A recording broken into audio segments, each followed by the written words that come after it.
রক্ত মাংসের শরীর, আমরা ভাবি এটা নিয়ে আজ রাজা হব, কাল ফকির হব, কত চিন্তা, খাবো কি।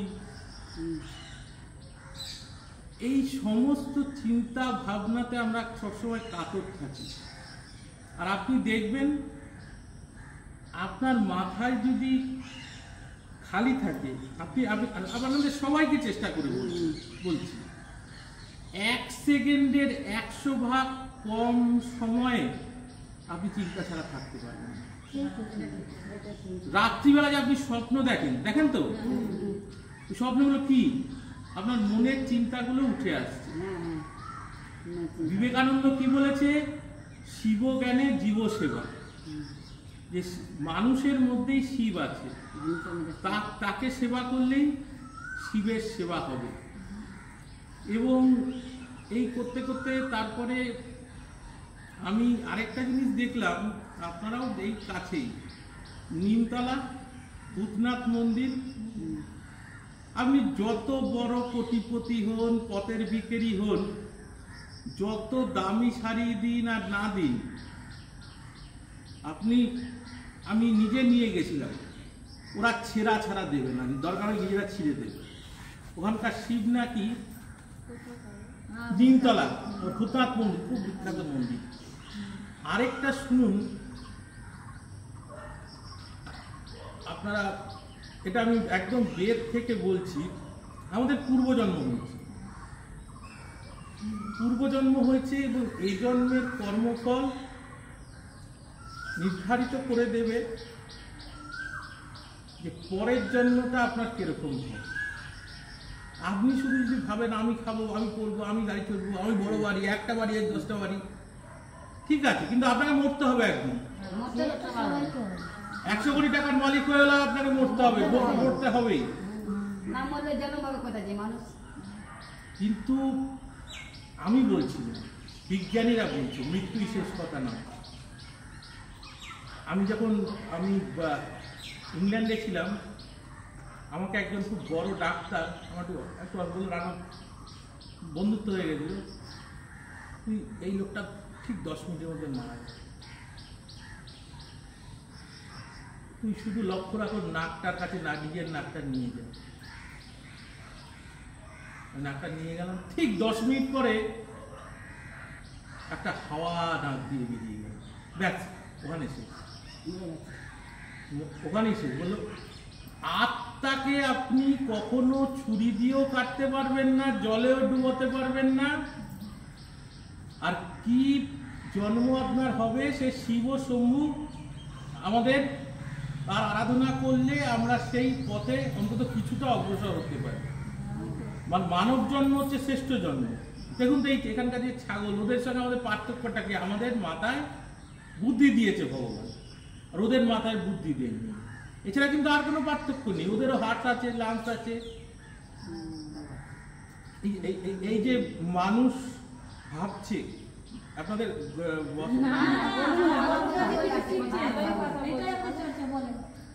দেখুন, মানুষ হয়ে মানুষ ভাবলো কি, গল্পটা করি, মানুষের প্রথম ছুরিবিদ্যাটা কোথায় শিখলো জানেন? 3-4,000 কি 5,000 বছর আগে কিন্তু মানুষ এরকম মানুষ ছিল না। অন্য ধীরে ধীরে চলতে ফিরতে শিখলো। মানুষ যখন তারপরে পাথরগুলোকে কেটে কেটে অস্ত্র বানাতো, আর তখনকার দিনে হাতিগুলো বিশাল ছিল, বাঘও বিশাল। একটা হাতিকে বাঘ মেরেছে, মানুষরা লুকিয়ে গাছের পেছনে বসে থাকতো। বাঘ কি করলো, অত খেতে পারবে না, তাই সুটটা কামড়ে নিয়ে চলে গেল। মানুষ তখন পেছন থেকে গিয়ে একটু মাংস কেটে নিয়ে পানি চলে গেল, শিকার করলো বাঘ, মানুষ শিকার করলো।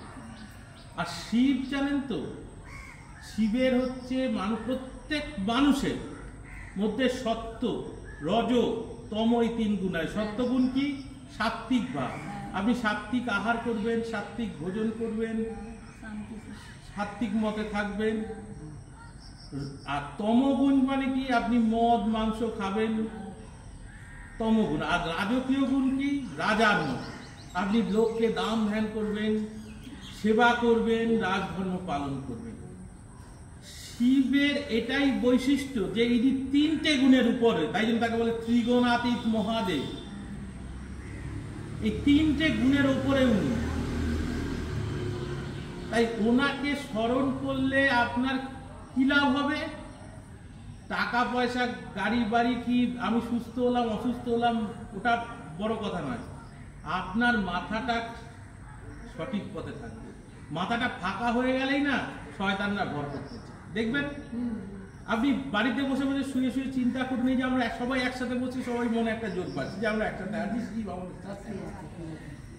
কিন্তু একা একা বাড়িতে বসে থাকলে চিন্তা ভাবনা করতে করতে আপনি একেবারে যা ছিলেন তার চেয়ে অসুস্থ হয়ে পড়বেন। আর শিব একমাত্র ব্যক্তি, ব্রহ্মা বিষ্ণু মহেশ্বর, ব্রহ্মা বিষ্ণু কিন্তু ত্রিগুণাতীত নয়। শিব বিষ্ণুর হচ্ছে রজগুণ মানে রাজা, ব্রহ্মা হচ্ছে সত্যগুণ মানে তারা কোনোটা গুণের অধীন। তাহলে এবং ব্রহ্মা, তাহলে আমাদের শিব পুজো করবো কেন? যে লোকটা শ্মশানে মশানে ঘুরে বেড়ায় ছাই মেঘে, আমরা শিব পুজো করি এর জন্যই যে তিনি ত্রিগুণাতীত। ত্রিগুণাতীত মানে কি? গুণের অতীত। আর নির্বাণ বলে একটা কথা আছে, নির্বাণ মানে এ জন্মই আপনার শেষ জন্ম হলো, আর আপনাকে জন্মাতে হবে। কারণ আপনি পরের জন্মে ছাগল হয়ে জন্মাবেন না কি বিছা হয়ে যাবেন আপনার কোনো গ্যারান্টি নেই। কিন্তু এই জন্মের, এবং আপনি কোটিপতির ঘরে জন্ম লাভ করুন কি পথে জন্ম লাভ করুন, কষ্ট দুঃখ আপনাকে ছাড়বে না। বয়স হলে বার্ধক্য আসবে, বার্ধক্যের পর জরা আসবে, তারপরে মৃত্যু আসবে। প্রণাম গুরু বাহিনী। তাই জন্য শিবকে আমরা চর্চা করলে আমরা হয়তো নির্বাণ লাভ করব না, কিন্তু মনটা, কিন্তু আমি ব্যক্তিগতভাবে বলছি, এটা আমার সবই ব্যক্তিগত উপলব্ধি, যে মনটা কিন্তু শান্ত হয়ে গেছে।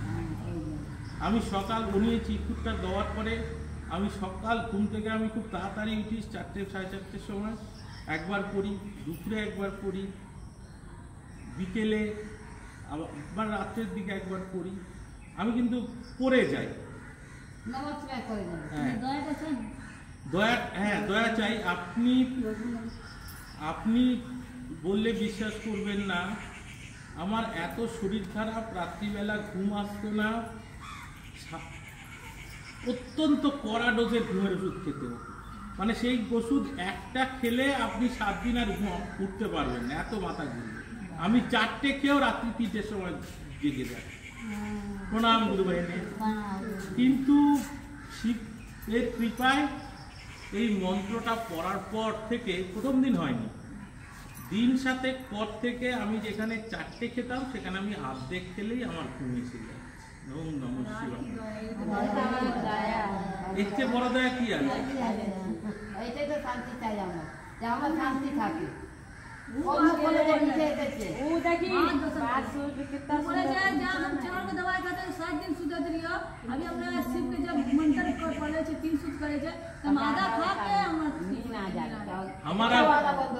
আমার বউ বললে কি তোমার ঘুম আসতো না, এখন সবসময় ঘুমোচ্ছ?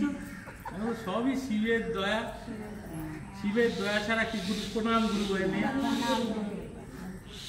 শিবের দয়া ছাড়া কিছু হয় না। উনি হচ্ছে ত্রিগুণাতীত মহাদেব। এবং আরেকটা বলি, ত্রৈলঙ্গ স্বামী বলে একজন সাধক ছিলেন, উনি ছিলেন শিবের ভক্ত। 350 বছর বেঁচে ছিলেন। 50 বছর বয়স থেকে কোনো কথা বলতেন না, শুধু গঙ্গায় বলতে পারতেন।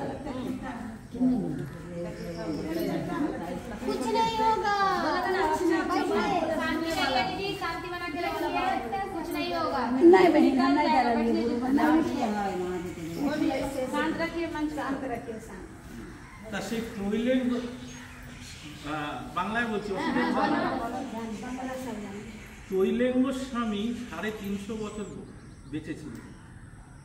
উনি শিবের ভক্ত ছিলেন। 50 বছর বয়স থেকে কারো সঙ্গে কথা বলতেন না, শুধু ওই গঙ্গায় ভেসে বেড়াতেন। তা সেই ত্রৈলঙ্গ স্বামীকে রামকৃষ্ণ, মথুরাবাবু তো ছিলেন তখন, দক্ষিণেশ্বর রামকৃষ্ণদেব উনি গিয়ে পায়েস খাইয়েছিলেন, দেখছে গঙ্গার পাড়ে শুয়ে আছে। তখন রামকৃষ্ণদেবের বললো, রামকৃষ্ণদেব লিখে গেছে মানে উনি বলেছেন, লিখে আছে যে আমার পা জ্বলে যাচ্ছে, তিনি শুয়ে আছেন কি করে। তবুও পায়েস খাওয়ার পর উনি তখন কথা বললেন না।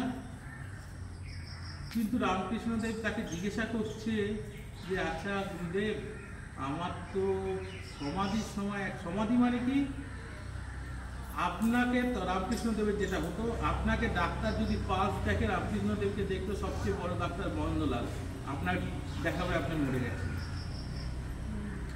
বলছে সেই সমাধি অবস্থায় একটা ভাব হয়, কিন্তু অন্য অবস্থায় একটা ভাব হয়। তখন উনি রামকৃষ্ণদেবকে আকার ইঙ্গিতে বোঝালেন শিবের মতো হও, 3টে গুণের অতীত হয়ে যা, তবে তোর মধ্যে এই সংশয় আর থাকবে না। তারপরে উনি কি করতেন, শিবের ভক্ত ছিলেন, আর শিবের নিয়ম নেই, লেখা আছে, আপনি চাইলে আমি সেই টেক্সট বই বার করে দেখাতে পারি, ভারতের সাধক বলে, নিজের পায়খানা নিয়ে শিবকে দিচ্ছে।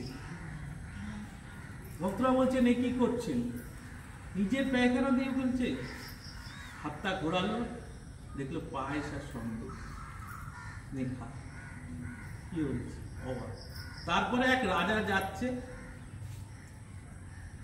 আর সেই নৌকার পেছনে পেছনে তৈলঙ্গ স্বামীও যাচ্ছেন সাথে সাথে।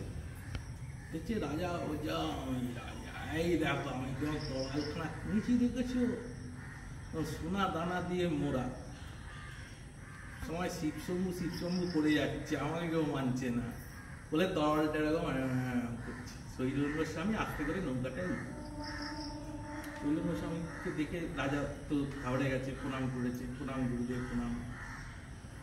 তৈলঙ্গ স্বামী তরলটা নিয়ে জলে ফেলে দিল। রাজা তো ক্ষেপে আগুন, এটা কি করলেন জানেন, এটা কত কোটি টাকা দাম। তৈলঙ্গ স্বামী নিজে ঝাঁপ দিল জলে। 10টা ওরকম তরল, তোরটা বেছে নে, তো কোনটা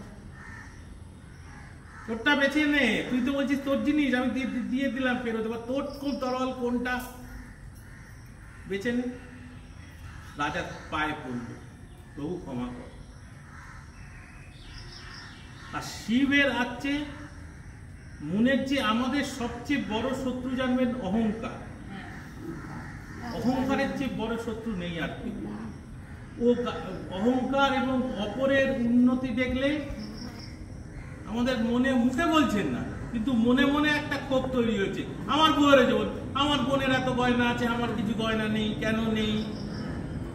তখন আপনি যদি খুব শিব চর্চা করেন, তখন আপনার বোধ আসবে এই গয়না, শাড়ি, জামা প্যান্ট আপনি কিচ্ছু নিয়ে যেতে পারবেন না, নয় চুল্লিতে নয় 6 ফুট, এর বাইরে কিছু আপনি পাবেন না। শুধু যাবে কি এই ভক্তি আর ভালোবাসা, এছাড়া আপনি কিচ্ছু নিতে পারবেন না। ছেলে বউ কিচ্ছু নিতে যাবে না, আর ছেলে বউ একদিন দুদিন কাঁদবে, তারপর তারা ভুলে যাবে। একদিন কাঁদবে, বেশ वो कानवे नहीं क्या कानवे और गुरु के हम लोग इतना सुंदर ज्ञान सिखा के जाते हैं, जानते हैं ना, ना ना আমি কিছুই নই, এই আমি তো তার গুলিত जहाँ के डॉक्टर है महादेव दे कोई मादिया बना के भैया समय थोड़ी दीदी पर नहीं नहीं आप बोले जाते बढ़िया बढ़िया बात बोलो बोलिए, आप बोलिए, हम अच्छा सुन। बोलिए आपने কথা। আর শিবের আরেকটা লীলা হলো, শিব যদি খেপে না মারাত্মক। তাহলে দুটো গল্প করি, আমরা তো আলোচনা করছি মানে গল্প। তবে আমি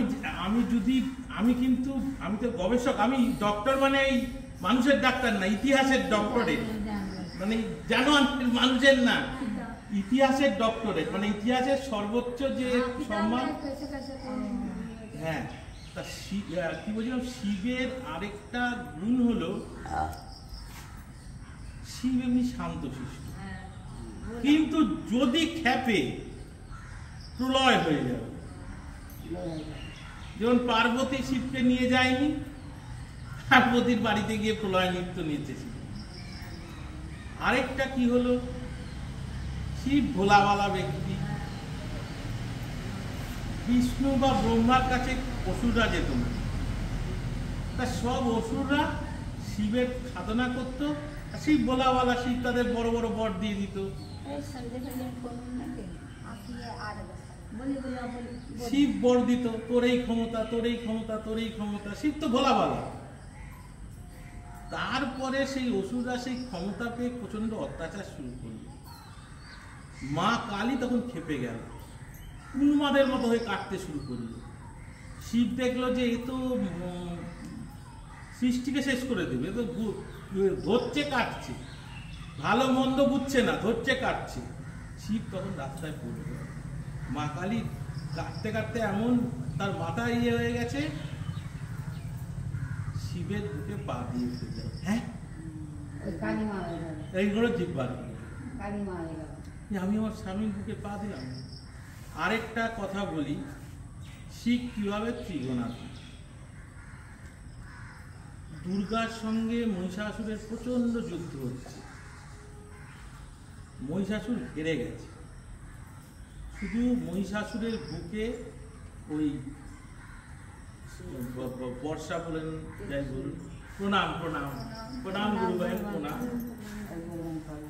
साहब भैया आए रहे सोच लिए, साहब भैया आए रहे ज्ञान दे रहे, साहब भैया करते हैं ज्ञान दे रहे। তা শিবের কাছে মা দুর্গা গেল যে মহিষাসুর তো আমার সন্তান, ওকে আমি বধ করব। মহিষাসুর তো আমার সন্তান, ওকে আমি বধ করবো কিভাবে?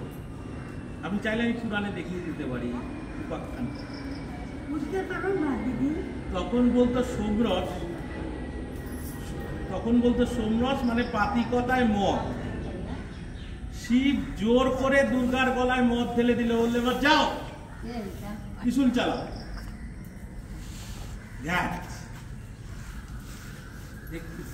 একে বাঁচতে রাখা যাবে না, তোমার এসব দয়া মায়া এখন চলবে না। দুর্গা কিছুতেই পারছিল না, যে এও তো আমার সন্তান, আমি কিভাবে মারব। শিব কিন্তু সোমরস মানে বাংলা কথায় মদ গলায় ঢেলে দিয়েছে।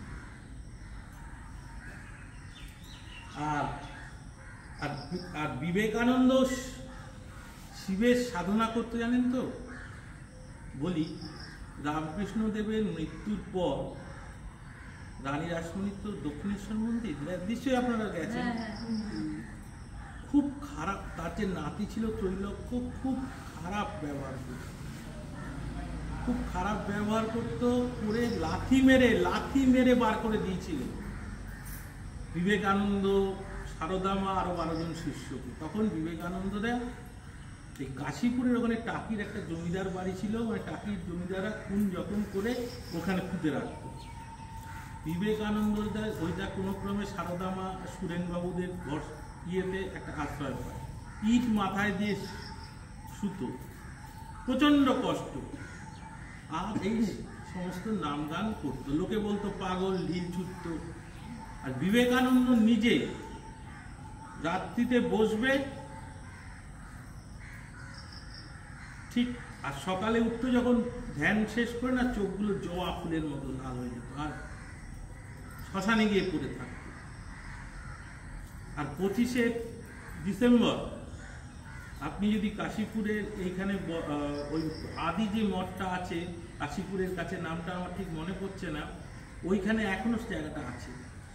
উনি একটা যজ্ঞ করেন এবং উনি নিজে শিবের অত্যন্ত কাছের মানুষ ছিলেন, নইলে এত বড় কথা বলেছে, তোমাকে কিচ্ছু করতে হবে না, শিবজ্ঞানে জীব সেবা করো।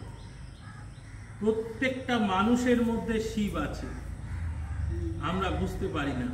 উনি যখন বেনারসে গেছেন তখন একদল লোক এসছে যে আমরা ওই মন্দিরটা মার্বেলের। বিবেকানন্দ তখন বিদেশ থেকে এসছে বেলুড় মঠের জন্য টাকা তুলে টাকা পয়সা আছে তার কাছে। কি বললেন? মন্দিরটা মার্বেল করবেন, ওই পথের পাশে যারা বসে আছে আপনাদের একবেলা খাওয়ার জোটেন না, ওরাই তো জ্যান্ত শিব। আগে ওদের খাওয়ার ব্যবস্থা করুন, তারপরে মার্বেল করুন। আর বিবেকানন্দ এই বেলুড় মঠ স্থাপনের জন্য ইংল্যান্ড আমেরিকার লোকেরা এমনি পয়সা দেয় না, তখন সিনেমা ছিল না, বায়োস্কোপ ছিল, লোকের বক্তৃতা শুনতে লোকে টিকিট কেটে আসতো। 38 বছর বয়সে যখন মারা গেল 38 রকম রোগ হয়ে গেছিল, দেখতে পেত না, শুধু ওম নম শিবায়, নম শিবায় নম শিবায় করত। সুতরাং তার মধ্যে যে ক্ষমতাটা, শিব। আরেকটা বলি আর শেষ কথা, তারপরে আমাকে আমার একটা কাজে যেতে হবে। জেনিভায় বলে একটা স্থান আছে, জেনিভা ইংল্যান্ডের দিকে না, এই কোথায় রে জেনিভাটা? আমেরিকা না ইংল্যান্ড? ইউরোপে জেনিভা বলে স্থান আছে। ওরা মাটির অনেক তলা দিয়ে চেষ্টা করছে যে পৃথিবীটা কিভাবে সৃষ্টি হলো সেইটা জানবে, পৃথিবীর সৃষ্টিটা কিভাবে হলো সেইটা জানবে। একজন বড় বৈজ্ঞানিক মারা গেছেন, স্টিফেন হকিংস, তার পুরোটাই সে প্রণাম গুরু বাহিনী।